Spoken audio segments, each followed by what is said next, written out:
Nos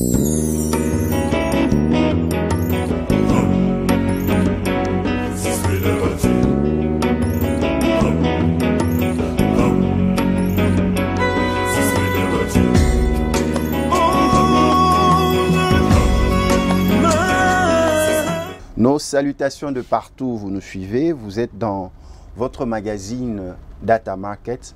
Très heureux de vous retrouver pour un nouveau numéro. Merci, vous avez été très nombreux à nous suivre lorsque nous avons reçu pour vous Jacqueline Caridas Moulamba. Avec elle, nous avons parlé de tous ces entrepreneurs au niveau local que le programme du Premier ministre, son Excellence Sylvestre Ilunga Ilukamba, devait accompagner. Et nous profitons de cette occasion, Data Market et toute l'équipe, pour présenter un joyeux anniversaire à Jacqueline Moulamba depuis Goma, où elle est en train de nous suivre. Ce soir, nous revenons avec une nouvelle thématique, indépendamment de l'heure, partout où vous nous suivez. Vous êtes sur Kin 24 Télévision. Nous sommes bel et bien le lundi à 22 h juste quand vous suivez ce programme. Nous allons parler du capital humain. Ce qui est vrai, imaginez-vous un véhicule, un chauffeur qui ne sait pas conduire. Le véhicule peut être beau, de n'importe quelle marque que vous souhaitez, mais s'il n'y a pas un homme qui a des connaissances, qui a un capital humain pour pouvoir le piloter, ça poserait problème. Et pour en parler, nous recevons sur ce plateau de Data Market le professeur Sim Kilo Chokabale, responsable de la librairie Sim Livre pour le Grand Lac. Lui qui est entrepreneur, qui est professeur, qui est enseignant. Ensemble, nous allons développer sur l'importance du capital humain qui entre dans l'ingrédient de l'entreprise dans plusieurs facteurs. Professeur Sim Kilo Chokabale, nous vous saluons. Bonjour. Professeur Sim, lorsque je lis mes notes, le capital humain est l'ensemble des aptitudes, talents, qualifications, expériences accumulées par un individu et qui détermine en partie sa capacité à travailler ou à produire pour lui-même ou pour les autres dans la communauté. Professeur Sim, comment vous pouvez définir autrement le capital humain pour une bonne compréhension? Non, mais vous avez déjà défini. Les capitaux humains, on dirait que c'est la force qu'on a dans les hommes. C'est la force qu'on a, une production quelconque. On l'aura parce qu'il y a eu des humains qui ont manipulé des machines, il y a des humains qui ont pensé, qui ont conçu, qui ont agi, qui ont réalisé. Alors, dans une entreprise, on sait bien que on a des produits, les moyens financiers, matériels et autres, oui. Mais il y a des individus qui ont pour organiser tout ça. C'est ça. Donc, on a des produits qui sont réalisés grâce à certains efforts, grâce à certains moyens, à certaines disponibilités. Alors, on aura le capital humain, le capital matériel tout court, même les facteurs temps aussi peuvent jouer beaucoup sur la production d'une entreprise. Par exemple, nous sommes ici dans la librairie Sim Livre pour le Grand Lac. C'est une librairie, il y a des livres, mais pour organiser cela, vous avez besoin d'une caissière, vous avez besoin des vendeurs, vous avez besoin de ceux qui font le marketing, qui présentent le produit, et on a besoin d'un chef, d'un coordonnateur qui coordonne tout ça. Donc, il faut avoir des connaissances adaptées pour, par exemple, gérer et faire avancer une librairie, par exemple. Justement parce que l'homme est au centre de beaucoup d'activités humaines, parce que c'est lui le moteur, c'est lui qui conçoit, c'est lui qui connaît le besoin, et c'est lui encore qui coordonne, qui réglemente tout. C'est parce que l'homme n'est pas aussi capable de tout faire que l'homme recourt à des machines, que l'homme recourt à certains mécanismes qui dépassent même l'humain. C'est là où l'homme peut utiliser un engin, c'est là où l'homme peut utiliser un robot, mais c'est d'abord le capital humain qui compte dans tout développement des productions que les humains peuvent avoir. Très chers téléspectateurs, vous nous suivez de partout. Vous êtes sur Kin 24 Télévision, le reflet de Kinshasa. Nous recevons pour vous le professeur Sim Kilo Chokabale dans le magazine Data Market. Vous pouvez aussi suivre ce magazine dans toutes nos plateformes internet liées à ce programme. Nous sommes dans Data Market. nous mettons l'accent pour créer son entreprise, pour développer ses affaires, ses commerces, pour être un bon professionnel dans l'entreprise. Souvent, on pense à d'autres facteurs, tandis que le facteur important, c'est le capital humain. La compétence. La compétence ne s'acquiert pas de manière chimérique comme ça. La compétence, la qualification, on ne la boit pas comme de l'eau dans un gobelet. Ça se construit. C'est la raison pour laquelle nous venons auprès du professeur Simkilo Chokabale, qui est aussi un pédagogue, pour nous aider. Professeur Simkilo Chokabale, comment on peut construire le capital humain? Parce que le capital humain, paraît-il, peut se construire comme on construit une maison. On commence avec l'école et la construction du capital humain. Est-ce que c'est vrai pour un parent si ce parent veut que son enfant demain soit une personne responsable, soit un chef responsable, soit une personne intégrée et importante dans la société par rapport à son travail? Est-ce que l'école peut être la première de porte dans la création ou dans la construction du capital humain? Et c'est ça, l'école joue un rôle très important. C'est ça la mission confiée à l'école. C'est que les parents mettent au monde les enfants pour une nation, mais l'école a la mission de former l'homme dans toutes ses dimensions. C'est-à-dire, l'école sait bien qu'elle est là pour d'abord donner des connaissances des bases à l'enfant. Donc, savoir lire, écrire, calculer, ce sont des notions préliminaires. Et vous allez voir, ce sont des petites matières qu'on apprend déjà à partir de la première année, à partir de l'école maternelle. Alors, quand on arrive à un certain niveau, l'école change. L'école a déjà programmé tout, parce que l'école ouvre des filières, ou l'école a des départements, l'école a des spécialités, des spécialisations et même beaucoup d'ouvertures qu'elle pose sur sa table. Alors, j'ai un enfant, ou bien je suis directeur d'une école, je suis préfet d'une école, il faut que je sache que j'ai une mission de former l'homme congolais à ceci et à cela. Alors, parmi les enfants que l'école reçoit, il y a des enfants qui viennent, qui seront peut-être des menuisiers, des mécaniciens, des littéraires, des mathématiciens, des astronautes, astrologues. Ça dépend. Donc, l'école est là pour former l'homme, et vraiment dans toute la diversité, selon le besoin, selon les capacités, selon les moyens. L'école est là pour faire quoi? Parce que c'est pour donner des savoirs. Quand nous parlons des savoirs, il y a d'abord le savoir-être. Comment être, comment se maintenir dans sa société, l'éthique, la déontologie, on étudie la morale, l'éducation civique, ça c'est savoir être dans une communauté. Mais à part ça, il y a le savoir-faire. Cet enfant qui a déjà des connaissances, cet enfant qui a déjà accumulé autant de matières, qu'est-ce qu'il peut faire avec sa capacité, avec son niveau intellectuel, avec sa force physique, tel qu'on le voit là, qu'est-ce qu'il peut faire? Et sans oublier, il y a aussi des savoirs tout court. C'est que l'école vous donne des savoirs.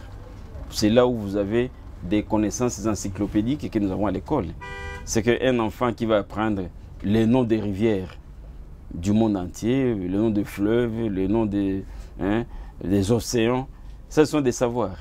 Savoir les astres, je ne sais pas, les planètes, ce sont des savoirs, des connaissances encyclopédiques, bon, qui contribuent à la connaissance de l'enfant, qui contribuent à tout ce qu'un enfant, un Congolais doit accumuler. Et n'oubliez pas que c'est le savoir-faire qui va nous montrer, après avoir appris tout ça, il est capable de faire quoi? Professeur Simkilo Cho, il est capable de faire quoi, sans vous interrompre? Parce qu'un parent a des ambitions pour ses enfants. Par exemple, j'aimerais que mon enfant soit médecin, j'aimerais que mon enfant soit juriste, mais la porte d'ouverture dans le monde, c'est l'école. Maintenant, comment faire le bon choix de son école? C'est vrai qu'actuellement, nous parlons de la gratuité, mais quels sont les indicateurs qui permettent à un parent de dire que non, dans la connaissance, dans l'acquisition des connaissances de base, mon enfant apprend bien à écrire, bien à lire, qui sont les deux éléments importants qui vont le suivre toute sa vie. Savoir écrire et savoir lire. Quels sont les éléments, vous en tant que pédagogue, qu'un parent peut suivre? Parce que souvent à l'université, vous dites à vos étudiants, vous écrivez très mal, vous parlez très mal, ce n'est pas ici à l'université que l'on doit vous apprendre ça. Vous avez raté votre base de conjugaison à l'école primaire, à l'école secondaire. Qu'est-ce que vous pouvez dire aux parents? Bon, les parents doivent connaître d'abord leurs enfants. Et puis, ils doivent savoir des valeurs qu'ils voudraient eux-mêmes transmettre à ces enfants-là. Tout à fait. Ça va? Et puis, parce que je suis parent, je vois que mon enfant ici, avec sa force, avec ses aspirations, avec ses ambitions, à partir de la maison, c'est un enfant déjà qui peut-être aime jouer au foot. Il est passionné vraiment du foot. Si je veux qu'il devienne joueur, je peux déjà voir comment l'inscrire un jour dans une école de foot. Sport. Pourquoi pas? Je vois qu'il est couturier, il aime vraiment la mode, il aime coudre. Pourquoi pas ne pas l'orienter coupe-couture? Donc déjà, c'est son capital humain que vous êtes en train de construire. Oui. Alors, il est médecin, il est vraiment sympathisant. Quand il va à l'hôpital, il s'intéresse, je ne sais pas, aux seringues, aux comprimés, aux médecins. Il se pose beaucoup de questions sur la médecine. Et lui-même, il a déjà dit qu'il voudrait devenir un jour médecin. Pourquoi ne pas l'orienter là-bas? Alors, donc les parents sont les premiers à connaître les aspirations de leurs enfants, les talents de leurs enfants, les ambitions de leurs enfants, mais aussi les savoir-faire de leurs enfants à partir de la maison. Alors là, ils peuvent les orienter déjà. Alors, il y aura une mauvaise orientation scolaire si les enfants ont des ambitions qui les dépassent ou bien qui ne sont pas à la hauteur de leur niveau. Alors là, ça ira mal parce que à partir de la première année, on sait bien qu'on aura des connaissances des bases à partir de l'école primaire. Ça, c'est donné à tout le monde. Au niveau du secondaire, déjà, on commence à se spécialiser. On voit déjà où aller. C'est pourquoi nous avions ici un RDC. Ce qui est clair, l'enfant, avant d'aller au cycle d'orientation, c'est à l'école, au niveau primaire, qu'il doit savoir déjà à bien écrire et à bien lire. On est d'accord avec ça? Oui, on est d'accord. Mais par exemple, un parent qui constate que son enfant est en train de finir l'école primaire, mais il remarque que son enfant ne sait pas bien écrire et pas bien lire. Il doit s'inquiéter? Il doit s'inquiéter parce que l'enfant qui ne sait pas lire et écrire à ce niveau-là, c'est qu'il a déjà des lacunes, il a déjà d'insuffisances qu'il faut déjà étudier dès le bas âge. Voir déjà est-ce qu'il sera capable d'acquérir des connaissances, parce que toutes les connaissances du secondaire comme de l'école primaire passent par l'écrit. Alors s'il a du mal déjà à déchiffrer, à lire, c'est qu'il aura des difficultés. Et là, il faut déjà être conscient d'une chose, c'est qu'il faut connaître les limites de l'enfant et voir qu'avec cet enfant, il faudrait mieux l'orienter peut-être dans les métiers, peut-être dans d'autres secteurs de la vie, pas obligatoirement dans les études universitaires ou bien des études approfondies, des mécaniques qui vont exiger beaucoup de connaissances alors que lui déjà, il a des difficultés d'appréhension. Bon, professeur, je comprends là, nous avons deux possibilités qui s'offrent à nous.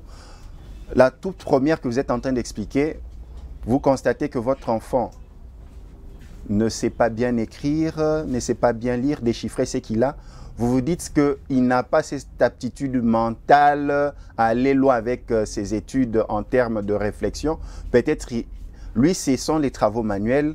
On peut l'envoyer dans des filières professionnelles, on a compris. Ouais. Mais si vous remarquez que votre enfant a cette aptitude à mieux déchiffrer, mais à mieux lire, mais vous constatez que l'école n'offre pas ce cadre où l'enfant peut s'épanouir. Est-ce que le parent peut changer l'école de son enfant? Il remarque que mon enfant devait apprendre à lire et à écrire correctement déjà à ce niveau. Comme il ne le fait pas, je pense que c'est l'école, je vais ailleurs avec mon enfant. C'est possible? Bon, ça peut être possible, mais parce que, tu vois, les enseignants ils sont bien formés pour évaluer les enfants. Et on évalue les enfants par rapport aux autres enfants, de son âge, surtout de son âge. Un enfant qui est dernier de sa classe dans telle école, je ne sais pas si en changeant l'école, il deviendra le premier de l'autre école des enfants de son âge. Ça peut dépendre, ça dépend d'école, mais c'est un signe qui montre que cet enfant-là aura des difficultés dans la vie. Mais les parents, maintenant, pour éviter ça, ils peuvent changer, ils peuvent avoir des cours du soir, ils peuvent chercher des précepteurs qui peuvent ajouter aux connaissances eues en classe d'autres connaissances à la maison. Ils peuvent le faire. Mais ce qui est très essentiel, parce que nous parlons de l'orientation scolaire, surtout des compétences à donner aux enfants, les savoir-faire. Il faut toujours raisonner avec l'enfant. C'est que écouter d'abord l'enfant, que lui-même détermine ce qu'il veut, ce qu'il est capable de faire. Alors les parents peuvent l'orienter. Écoutez, vous par exemple, avec votre santé, avec votre âge, ou bien avec tout ce que nous avons déjà connu dans notre famille, nous ne voulons pas des gens qui font telles études. Vous serez mal vu. Ou encore, vous voulez faire des études qui ne vont pas vous amener loin. Les parents décident avec l'enfant, mais d'abord l'écouter. Alors, une fois que l'enfant a déjà choisi une carrière quelconque, et on sait bien que pour cette carrière, il faut étudier, peut-être dans telle école, peut-être dans tel centre de formation, alors là, les parents peuvent maintenant continuer à orienter l'enfant, mais aussi à l'aider, peut-être à documenter davantage la bibliothèque familiale de l'enfant et fournir l'essentiel pour que cette formation-là soit effective et bien suivie. Voilà, très chers téléspectateurs, nous sommes avec le professeur Simkilo Chokabale. Ce soir, nous parlons d'un élément très important. Vous constatez que les personnes adultes travaillent, sont des responsables, ainsi de suite, sont des entrepreneurs, mais la capacité d'entreprendre vient d'un élément important qu'on appelle capital humain. Le capital humain est cet ensemble d'acquisitions, d'expériences, de talents, compétences qui fait que l'on détermine la qualité de production d'une personne. Et la toute première porte qui s'ouvre dans la construction du capital humain, c'est l'école.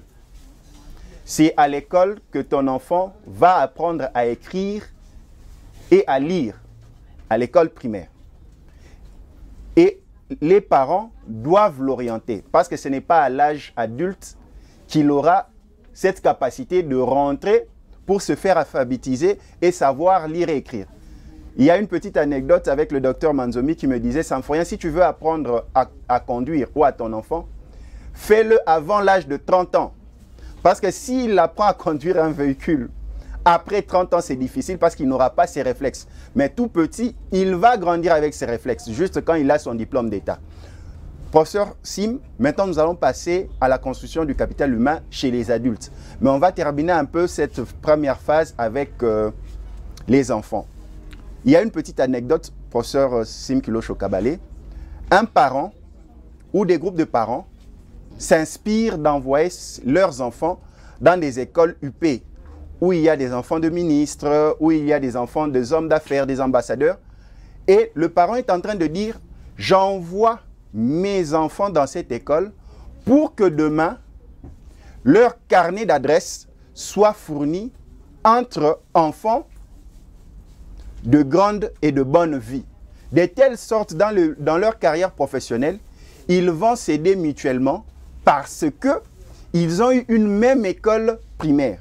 Est-ce que cela aussi est valable dans la construction du capital humain? Par exemple, je choisis une école américaine, française, une école où fréquentent les enfants du président, du premier ministre, ainsi de suite. J'envoie mes enfants là-bas. Je je mets ma fortune là-bas pour qu'ils apprennent, de telle sorte qu'ils soient dans la même zone, même atmosphère que les autres enfants, que demain, quand ils vont grandir, ils vont s'entraider. Est-ce que ça aussi, c'est valable, cette manière de réfléchir? Non, ça dépend. Ou bien c'est de l'opportunisme pour les parents? Non, ça dépend. Ça dépend parce que, vous voyez, aux États-Unis, par exemple, il y a des grandes écoles. Il y a les Obama, ils ont été formés dans des grandes écoles. Il y a les Harvard, ce n'est pas n'importe qui ira là-bas. C'est l'école qui forme l'élite des États-Unis. Alors, envoyer votre enfant là-bas, c'est déjà avoir une idée de ce que deviendra cet enfant. Ok. Ça, c'est dans des pays occidentaux, dans des pays en dehors de l'Afrique. Mais quand nous revenons chez nous, par exemple, il y a les écoles belges, américaines, TASOC. Ça dépend, c'est facultatif. On peut envoyer son enfant dans n'importe quelle école. Ne croyez pas que tous ces ministres ont étudié dans les grandes écoles. Il y a des ministres qui ont étudié dans des écoles à mur en bois, qui ont étudié au village, mais qui sont ministres. L'avenir d'un enfant dépend de l'orientation des parents. Ça dépend, bien sûr, des écoles fréquentées, ça dépend de la famille, de beaucoup de facteurs. Donc, on prépare l'environnement social, on prépare l'environnement intellectuel de l'enfant, même religieux de l'enfant. On prépare tout ça et on sait bien qu'en formant l'homme, il n'y a pas de règles strictes. Il n'y a pas non plus de mathématiques à faire d'une façon aussi stricte.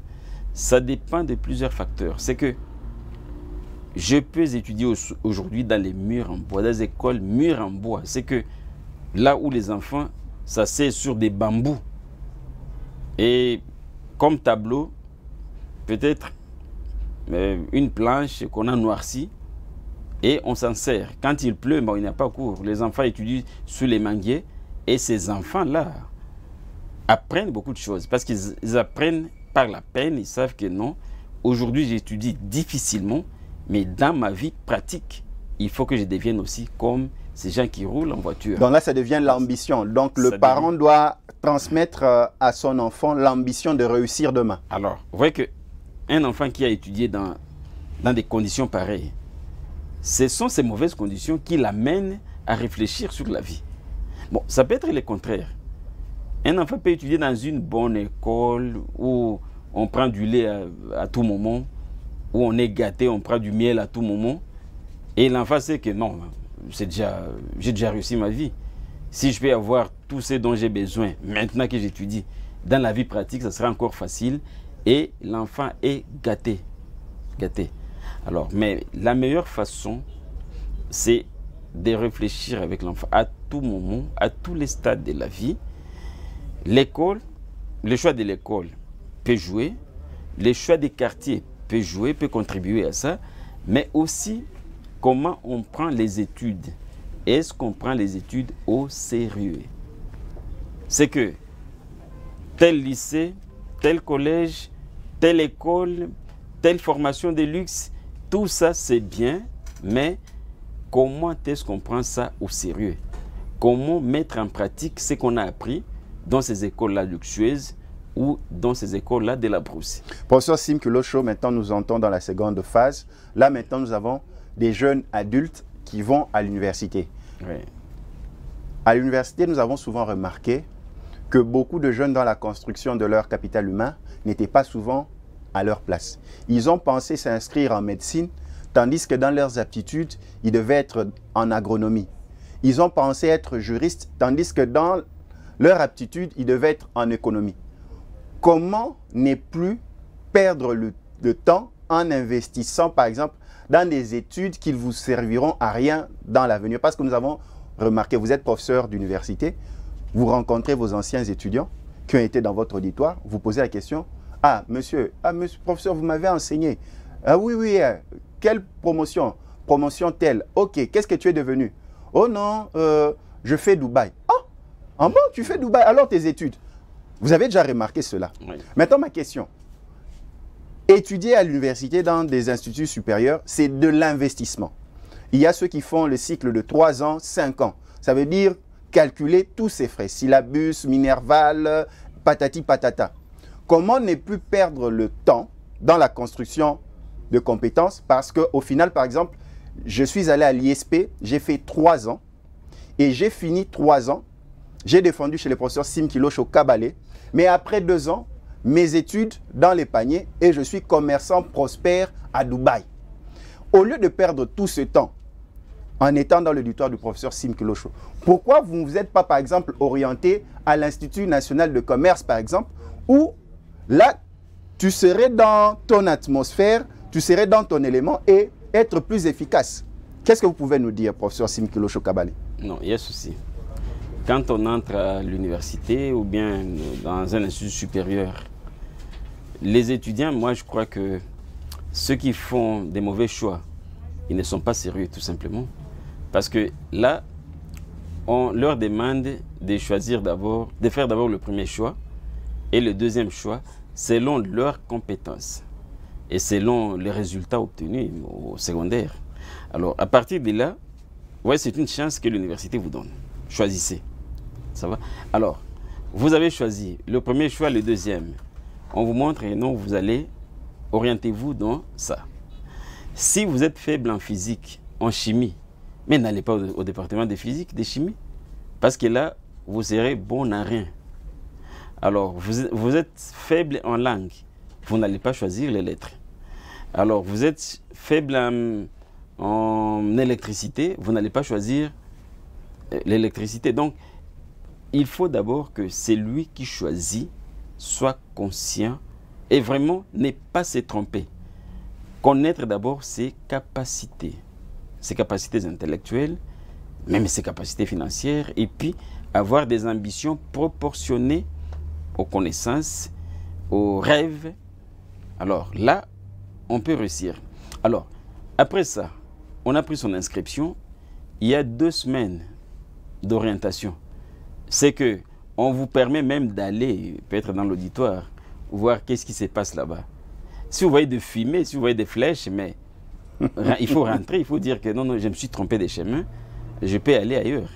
On vous donne cette chance. Mais vous résistez, vous dites non, parce que mon oncle enseigne dans ces départements, ma tante est là, telle est là. Là, vous êtes perdu. Et si ces oncles-là ou bien ces tantes qui sont là vous disent non, venez tout simplement, nous sommes ici, là, ils ont contribué déjà à une foutaise. Je vais vous faire rire une anecdote. J'étais avec un ami, il me dit, quand vous êtes chez les Nandais, un parent envoie déjà son enfant dans des études de commerce. On vous envoie à l'ISDER, on vous envoie partout, où vous serez formé en commerce et en gestion financière. C'est pratique. Oui. Donc, on te dit déjà, nous avons autant de têtes de bœuf, voici le complexe hôtelier que nous avons, voici ce que nous avons en famille, nous avons besoin des gérants qui vont continuer à gérer, carrément, va là-bas, tu vois les aptitudes. Mais pourquoi pas nous aussi, nous pouvons adopter ce style de vie pratique dans les études pour être cohérent avec sa profession, parce que là, vous allez converger de manière utilitaire dans la construction du capital humain. Imaginez-vous, vous êtes dans l'hôtellerie, vous faites 3 ans, vous apprenez l'hôtellerie, vous avez acquis des connaissances qui demain ne vous servent à rien. Ouais. Qu'est-ce que vous pouvez nous en dire pour ça? Là, vous avez raison parce que, ouais, maintenant, les gens doivent étudier et avoir en tête l'idée de la mise en pratique des compétences. Là aussi, ce sont les parents, les adultes qui doivent aussi parler à leurs jeunes enfants, jeunes étudiants. Que le formateur forme et je forme qui? Quel genre d'homme? Les parents, quand ils envoient leurs enfants à l'école, nous voulons former cet enfant, mais pour devenir quoi au juste? Pour devenir qui dans notre famille? C'est que se fixer le même objectif initialement, mais aussi à chaque étape de la formation de l'enfant, voir est-ce que les objectifs principaux tiennent toujours. Parce que c'est un enfant que nous formons et nous contribuons tous à sa formation. C'est un jeune, c'est un cadre, c'est un membre de famille. Alors,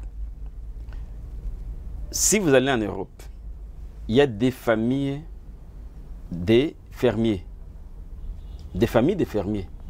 Moi, je ne vois pas une famille de fermiers qui, en Europe, on sait bien que nous sommes des fermiers et nous avons des fermes. Nos enfants doivent continuer à gérer nos fermes. Ils ne vont pas se tromper, ces familles-là ne se trompent pas, pardon, elles ne se trompent pas à envoyer leurs enfants faire les études, je ne sais pas, d'aviation, hein, ou bien des études des océans. Non, ils savent bien que nous sommes des fermiers. Nos enfants doivent savoir élever les bovins, hein, des volailles, je ne sais pas comment soigner nos animaux domestiques. Et ils sont là, ils savent bien que là, ce sont des cadres universitaires qui continuent à perpétuer les espèces des animaux que nous commercialisons ici. Alors, même chose.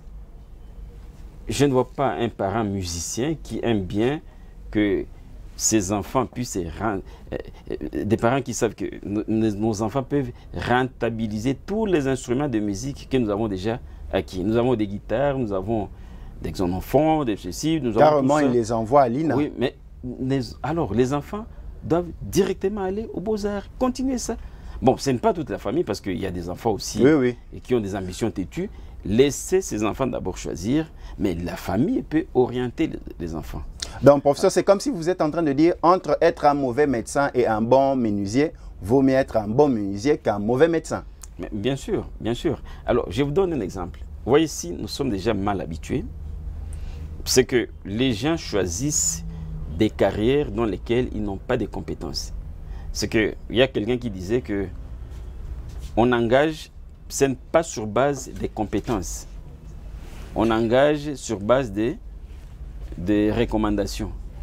Ce que vous voulez être engagé, on dit, bon, qui vous a recommandé? Oh, c'est elle qui m'a recommandé. Oh, c'est un ministre qui m'a recommandé.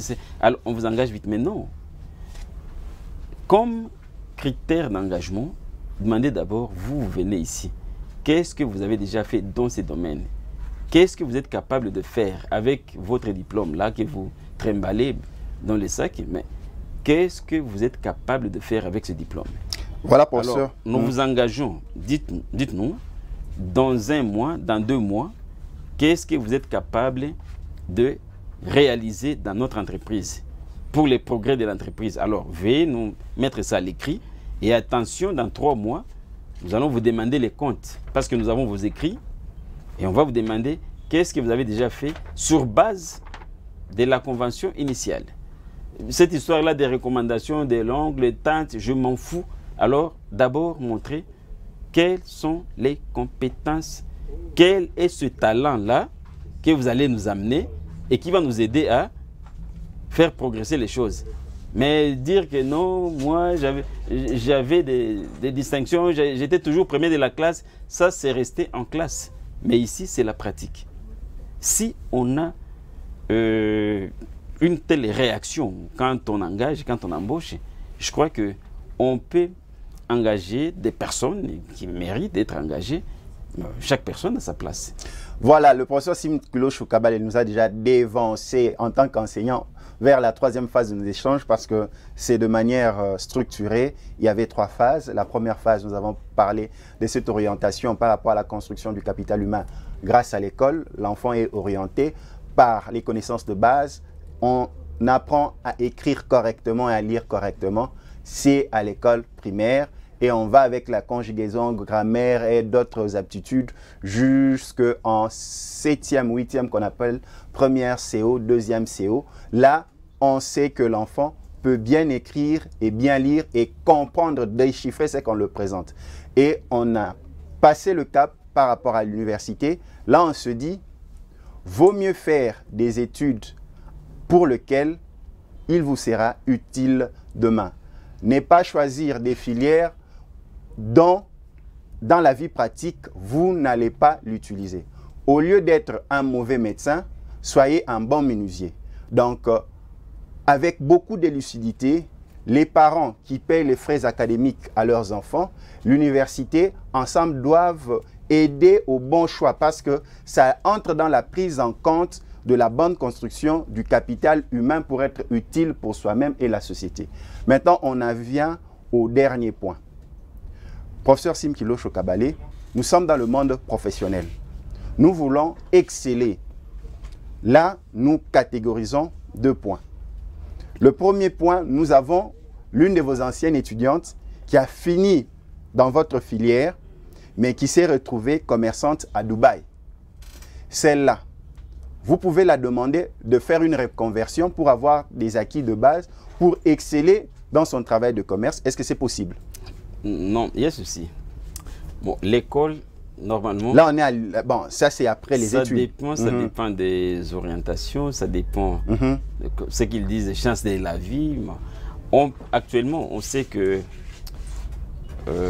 on a sur le marché beaucoup d'universitaires. Bon, un enfant ou bien un étudiant peut terminer, je ne sais pas, en lettres, ou en médecine, ou bien il a fait telle ou telle option. Mais en attendant peut-être un certain engagement, vous pouvez les trouver à Dubaï, aller acheter des marchandises, ce n'est pas mal. Mais seulement ce que nous pouvons dire, c'est bien d'avoir des ambitions qui correspondent aux connaissances acquises, des ambitions qui correspondent à la formation qu'on a eue, mais aussi à ce qu'on peut faire d'utile dans la société. Alors, dans la vie, attention, l'université forme à tout. C'est que je peux faire la médecine, mais les notions de pharmacie me passionnent. Ça va? Ça ne peut pas m'empêcher de m'intéresser à la pédiatrie. Ça ne peut pas m'empêcher de m'intéresser à la gynécologie. Je n'en sortirai pas spécialiste, mais j'aurai des connaissances. Pour vous-même individuel, mais pas pour pratiquer pour les autres. Parce que pour être pharmacien, il faut être dans l'ordre des pharmaciens, par exemple. C'est ça. Alors, il faut avoir ça en tête. Non. Et là, je crois que nous sommes en train de prodiguer les conseils à nos jeunes étudiants qui choisissent des carrières. Il faut avoir une carrière en tête dès la première année, dès qu'on commence. On n'est pas obligé de faire des longues études pour réussir dans la vie. Non. Autant mieux choisir une carrière et on se dit, ok, pour bien réussir dans cette carrière, il faut faire telles études dans telle institution et peut-être même de 2 ans, de 4 ans ou bien dans un centre de formation et on devient utile. Mais avoir des ambitions de faire l'université, de faire des longues études et finalement, on se retrouve dans les coins de la rue en train de vendre les unités, alors qu'on n'a même pas eu la formation de comment vendre les unités d'Airtel ou bien d'Africel. Ça, c'est être à côté. Donc, que nos enfants, que nos élèves, que nos étudiants, que nos compatriotes choisissent d'avance les filières avec âme et conscience. Et puis aussi, ne pas se faire d'illusions sur la formation des enfants. Ce n'est pas la formation qui donne directement la carrière, mais la carrière est, on l'a sur base de beaucoup de facteurs. Surtout les savoir-faire ou encore les compétences, le talent. Les talents.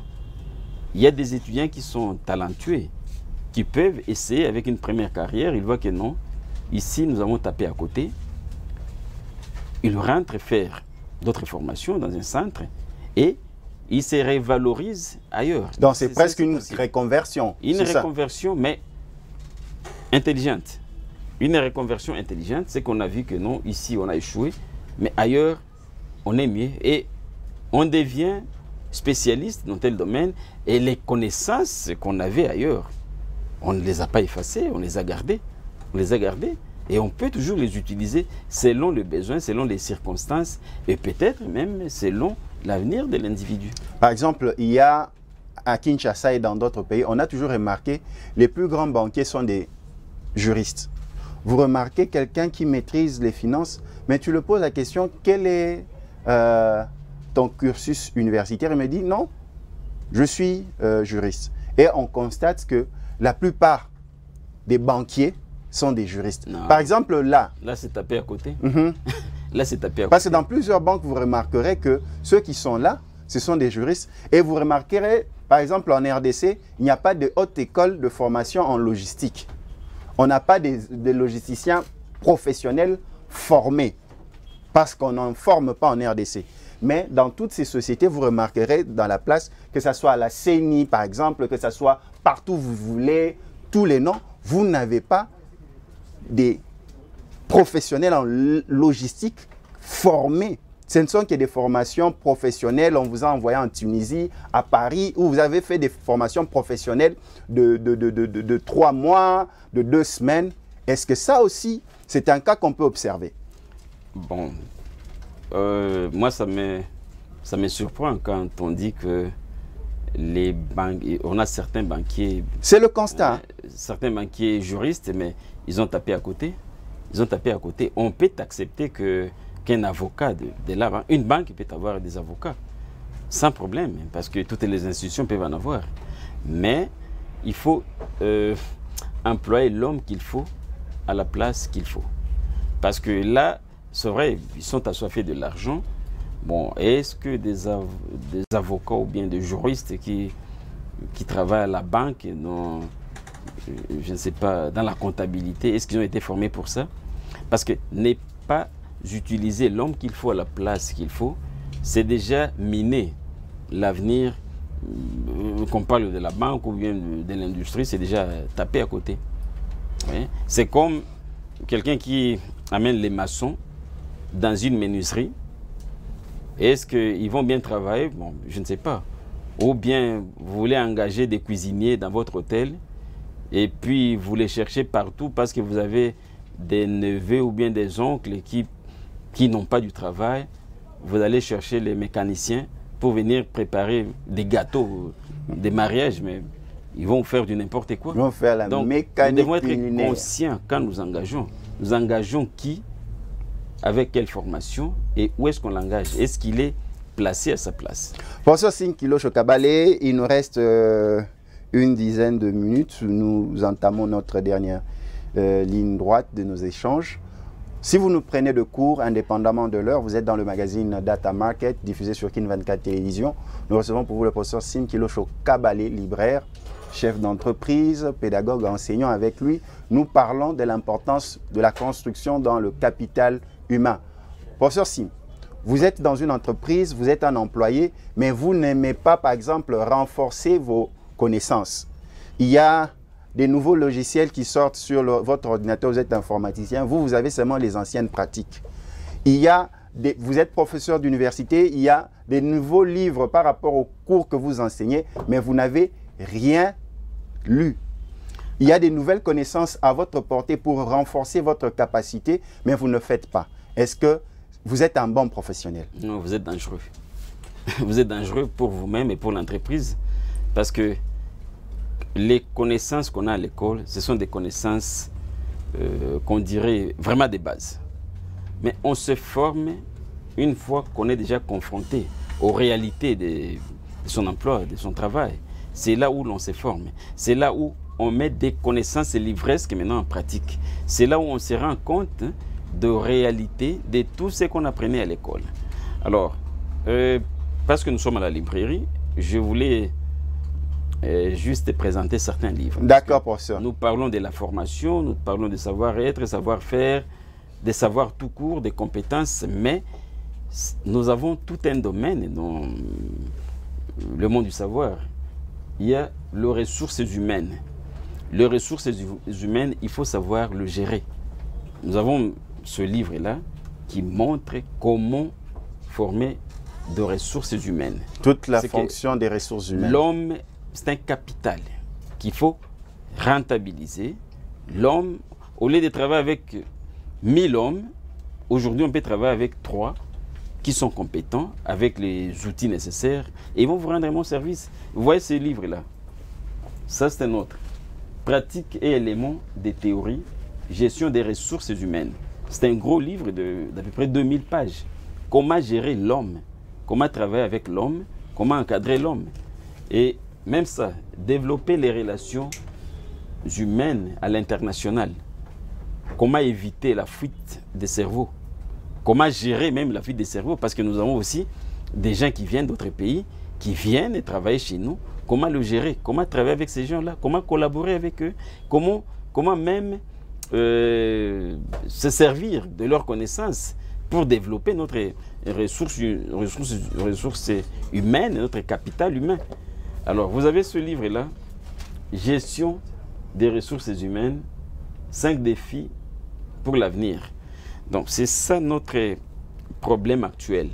C'est que nous avons les hommes assoiffés d'emploi, ils aiment travailler, ils aiment travailler pour l'argent. Pas travailler pour travailler, ils aiment travailler pour l'argent. Comment les engager? Comment travailler avec ces gens-là? Comment les initier au travail? Mais surtout, comment les aider à être utiles, productifs. Professeur Sim Kilosho Kabale, il nous reste 5 minutes. J'en profite parce que vous nous avez présenté des très beaux ouvrages que j'incite nos téléspectateurs à en procurer parce que c'est important. On veut travailler, on veut gagner de l'argent, mais souvent, on n'investit pas suffisamment sur les connaissances nous permettant d'être utiles dans notre travail. Professeur Sim Kilosho, avoir un emploi, ça veut dire que j'ai un contrat ici au sein de la librairie Sim Livre pour le Grand Lac, où j'ai signé un contrat, on me dit voici mon salaire, ceci, cela, voici mon description job, c'est que je vais faire la journée, ainsi de suite. À la fin du mois, on voit mon rendement professionnel et je suis payé pour cela. Je viens de telle heure pour débuter mon service et je termine à telle heure et je finis mon service. Mais le travail, vous avez dit quelque chose d'important. On ne peut pas avoir un emploi, mais on peut avoir un travail. Quelle est l'importance du travail dans la vie d'une personne? Le travail dans la vie d'une personne, c'est d'abord le rendre actif dans la société, le rendre utile. C'est que même si vous avez de l'argent, si vous ne travaillez pas, vous allez vous sentir vous-même mal à l'aise parce que vous n'êtes pas actif. Ça va, vous n'êtes pas actif, vous n'êtes pas mouvant, vous n'êtes pas dynamique. Alors, le travail, d'abord, occupe les gens. Le travail socialise les humains. Nous devenons sociaux parce que nous allons au travail, parce que nous avons un environnement, nous sortons de chez nous pour aller rendre service à d'autres gens. Et même aussi recevoir des services d'autres personnes. Alors, c'est ça l'importance du travail, mais aussi mettre en pratique des connaissances, mais aussi contribuer avec son énergie au développement du social, de l'économie, du pays, mais aussi contribuer au développement. Professeur Sim Kilosho Kabale, c'est déjà la fin de nos échanges. Qu'est-ce que nous pouvons retenir de votre passage dans ce numéro de Data Market? Nous savons que vous allez encore revenir. Alors, ce que nous pouvons retenir, c'est d'abord vous dire que nous sommes à la librairie Sim Livre pour les Grands Lacs. Ici, nous sommes dans une maison des livres. Toutes ces connaissances-là qu'on est en train d'échanger tout de suite nous viennent des livres. Nous souhaitons bien que nos compatriotes lisent. Nos compatriotes, avant de former les enfants, qu'ils lisent d'abord, qu'ils aient des perspectives de leurs enfants, qu'ils voient qu'est-ce qu'ils voudraient avoir en amenant les enfants à l'école, en amenant les enfants dans des centres de formation, dans des écoles spécialisées, que nos compatriotes lisent, orientent les enfants en se documentant, mais aussi passer à la librairie, voir les livres qui sont là disponibles. Nous avons des nouveautés de tous les domaines ici. Alors, que les étudiants qui nous suivent étudient avec ambition. Je décourage tout étudiant qui va étudier, avoir en tête que nous aurons des connexions, on nous distribuera des points, nous ferons tel arrangement, je ne sais pas, avec tel enseignant qui peut être corrompu. Il faut effacer ça. Il faut aller savoir que nous allons étudier pour être utiles à notre société, pour rentabiliser les connaissances qu'on aura là dans la vie pratique, pour voir comment les autres qui nous ont précédés dans leur pays ou ici chez nous ont pu produire grâce à ce qu'ils ont eu lors de leur formation. Et nous aussi, qu'est-ce que nous pouvons faire? On a fabriqué l'avion en Europe. Comment, moi, Congolais, je peux aussi fabriquer un avion un jour? Moi, Congolais, je vis par exemple un ballon, j'ai acheté un ballon, et j'ai vu que non, dans ces ballons-là, mais c'était juste une peau d'un animal. Mais moi aussi, je peux fabriquer ça. Et je fabrique un ballon. Et demain, 5, 10, nous voulons des Congolais qui peuvent fabriquer quelque chose. Pas seulement des consommateurs, des acheteurs, des gens qui perdent le temps, peut-être à cirer les souliers, leurs propres souliers. Hein, après 5 mètres, allez, ils cirent les souliers. Ils oublient que non, moi je peux même fabriquer aussi des souliers que les autres personnes ne peuvent porter. Donc nous voulons des gens qui peuvent agir, qui peuvent vite mettre en application les connaissances apprises à l'école, dans les centres de formation, partout où ils sont. Professeur Sim Kilosho Kabale, nous vous disons un grand merci. Merci beaucoup. Très chers téléspectateurs, vous nous avez suivis de partout.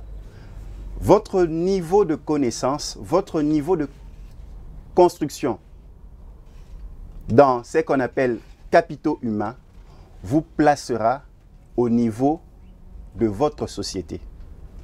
Le capital humain est plus efficace lorsqu'il est orienté dans la pratique de ce que vous faites chaque jour comme compétence dans le travail.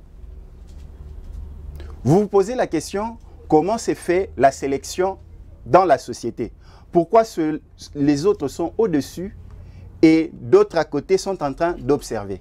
C'est juste la connaissance qu'ils ont acquis pour construire leur capital humain. Ton niveau de connaissance te placera soit au-dessus de la mêlée, soit en dessous de la mêlée. Quant à moi, je vous dis merci. À la prochaine. Que Dieu vous bénisse.